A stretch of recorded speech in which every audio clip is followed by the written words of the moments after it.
بسم اللہ الرحمن الرحیم۔ السلام علیکم ورحمۃ اللہ وبرکاتہ۔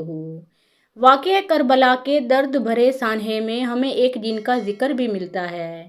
ایک روایت میں یوں بیان کیا گیا ہے کہ ایک دفعہ چند صحابہ سفر کر رہے تھے جن کی قیادت حضرت مولا علی شیر خدا فرما رہے تھے۔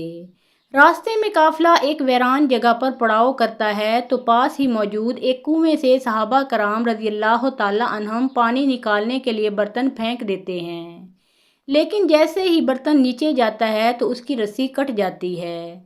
وہ دوبارہ پانی کے لیے ڈول نیچے پھینکتے ہیں لیکن اس بار بھی کوئی رسی کو کاٹ دیتا ہے۔ یہ دیکھ کر مولا علی علیہ السلام اپنی تلوار نیام سے نکال لیتے ہیں اور کنویں کے اندر چلے جاتے ہیں۔ آپ علیہ السلام دیکھتے ہیں وہاں جنات کا بسیرا ہے جنہیں حضرت علی علیہ السلام نے پہلے حکم دیا کہ وہ ایسی شرارتیں نہ کریں، جس پر جنات نے غصے میں آ کر سیدنا مولا علی علیہ السلام پر حملہ کر دیا۔ اس لڑائی میں جنات کا سردار حضرت مولا علی علیہ السلام سے قتل ہو گیا۔ اس جنگ کے بعد حضرت مولا علی شیر خدا نے اس کے ایک بیٹے کو مسلمان کیا، چونکہ وہ جنات کے سردار کا اکلوتا بیٹا تھا، جس وجہ سے جنات کا سردار بھی وہی بن گیا۔ اس بچے جن کا نام جعفر تھا۔ 10 محرم 61 ہجری کا دن تھا کہ جب ایک طرف جعفر جن کی شادی ہو رہی تھی اور دوسری طرف نواسہ رسول امام حسین علیہ السلام میدان کی طرف گھوڑے پر سوار جا رہے تھے۔ اسی دوران جنات کا ایک گروہ کربلا سے گزرا۔ جب انہوں نے آل نبی پر ہوتے ہوئے ظلم دیکھے تو فوری طور پر اپنے سردار کے پاس پہنچے۔ جعفر جن پلک جھپکنے سے پہلے ہی اپنے لشکر سمیت پہنچ گیا۔ اس وقت تک شہزادہ قاسم علیہ السلام شہید ہو چکے تھے، حضرت علی اکبر علیہ السلام شہید ہو چکے تھے، علی عباس علیہ السلام کے بازو قلم ہو چکے تھے، علی اصغر علیہ السلام شہید ہو چکے تھے۔ جعفر نے مولا حسین علیہ السلام کے قدموں میں سر رکھ کر عرض کی، اے میرے آقا، میں حاضر ہوں، میں اپنی ساری فوج لے کر آیا ہوں، آپ مجھے حکم دیں کہ میں ان لوگوں کے ساتھ مقابلہ کروں۔ شہزادہ رسول حضرت امام حسین علیہ السلام نے فرمایا کہ نہیں جعفر، میں نے اپنی نانا کی امت کو کسی جن سے ہلاک نہیں کروانا ہے۔ روایات میں آتا ہے کہ ایک عالم دین کے پاس بچے قرآن پڑھنے کے لیے آتے تھے۔ عالم دین کو ایک جڑی بوٹی چاہیے تھی، اس نے کوئی دوائی بنانی تھی۔ ان کے ایک شاگرد نے اپنے استاد کو پریشان دیکھا تو عرض کی، اے میرے استاد، کیا پریشانی ہے؟ آپ پریشان کیوں ہو؟ تو عالم دین نے کہا کہ اتنی دور ایک جڑی بوٹی ہوتی ہے، وہ چاہیے۔ بچے نے کہا کہ استاد، بس اس بات پر پریشان ہو رہے ہو، وہ جڑی بوٹی میں لے کر آتا ہوں۔ وہ بچہ تھوڑی ہی دیر میں وہ جڑی بوٹی لے کر آ گیا۔ استاد جڑی بوٹی کو دیکھ کر بہت ہی حیران ہوا کہ یہ لڑکا کس طرح سے یہ جڑی بوٹی لے کر آیا۔ وہاں جانے میں تو کئی مہینے لگ جاتے ہیں اور یہ منٹوں میں ہی لے کر کیسے آ گیا؟ استاد نے اس لڑکے سے پوچھا کہ تم کون ہو؟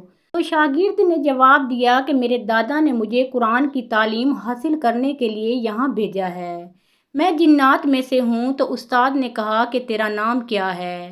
لڑکے نے بتایا کہ میں جعفر جن کا پوتا ہوں۔ استاد نے کہا کہ میں تیرے دادا سے ملنا چاہتا ہوں۔ اس لڑکے نے جواب دیا کہ میرے دادا جنگلوں میں رہتے ہیں، میرے دادا کسی سے بھی نہیں ملتے، میں بھی کافی دیر کے بعد اپنے دادا سے ملتا ہوں۔ جب وہ لڑکا اپنے دادا سے ملا تو اس نے کہا کہ دادا جان، میرا استاد آپ کو ملنا چاہتا ہے۔ جعفر جن اپنے پوتے کی بات ٹال نہ سکے۔ جعفر نے کہا کہ اپنے استاد کو کہنا کہ فلاں جگہ آ کر مجھے مل لے۔ شاگرد اپنے استاد کو وہاں لے کر آ گیا جہاں دادا نے کہا تھا کہ اپنے استاد کو لے آؤ۔ وہاں ایک جن موجود تھا تو استاد نے دیکھا کہ سر مٹی، آنکھوں میں خون اور کمر جھکی ہوئی ہے۔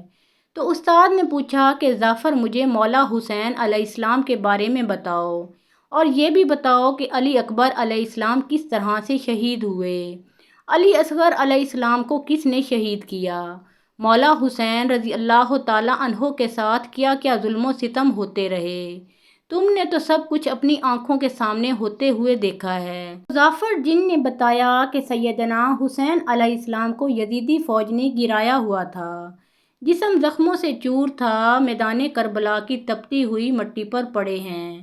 مولا حسین علیہ السلام جب بھی سانس لیتے تو خون فوارے کی طرح باہر نکلتا۔ پھر بھی حضرت امام حسین علیہ السلام اسی حالت میں اللہ کا شکر ادا کرتے رہے۔ وہ کسی کی طرف بھی نہیں دیکھ رہے تھے، اگرچہ فرشتے بھی پاس ہی کھڑے تھے اور میں بھی اپنی فوج کے ساتھ تھا۔ اچانک مولا حسین علیہ السلام رضی اللہ تعالیٰ عنہ نے نظر مبارک میری طرف کی اور فرمایا کہ جعفر میرے پاس آؤ۔ مولا حسین علیہ السلام کی بات سن کر فرشتے بھی میری طرف متوجہ ہو کر مجھے راستہ دینے لگے۔ میں حضرت امام حسین علیہ السلام کے پاس گیا تو میں نے عرض کی کہ اے شہزادے خدارا مجھے اجازت دیں، میرے ساتھ 30,000 جنات کا لشکر ہے، میں ان یزیدیوں کی اینٹ سے اینٹ بجا دوں گا۔ قربان جائیں امام عالی مقام کے، آپ علیہ السلام فرماتے ہیں نہیں جعفر، یہ میرا ظرف نہیں ہے کہ میرا خدا مجھے آزما رہا ہو اور میں فرشتوں یا جنات کی مدد حاصل کروں۔ میرا خدا مجھے آزما رہا ہو اور میں فرشتوں یا جنات کی مدد حاصل کروں، اس لیے تم اب چلے جاؤ۔ سبحان اللہ، ہے کوئی ایسا ظرف رکھنے والا؟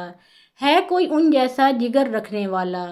نہیں، بالکل نہیں۔ کیا خوب کسی شاعر نے لکھا ہے، زمین و آسمان میں حسین سا کوئی نہیں، خدا کے اس جہاں میں حسین سا کوئی نہیں۔ محترم ناظرین، پیارے آقا محمد مصطفیٰ صلی اللہ علیہ وآلہ وسلم پر اور ان کی آل پر درود و سلام بھیجیے۔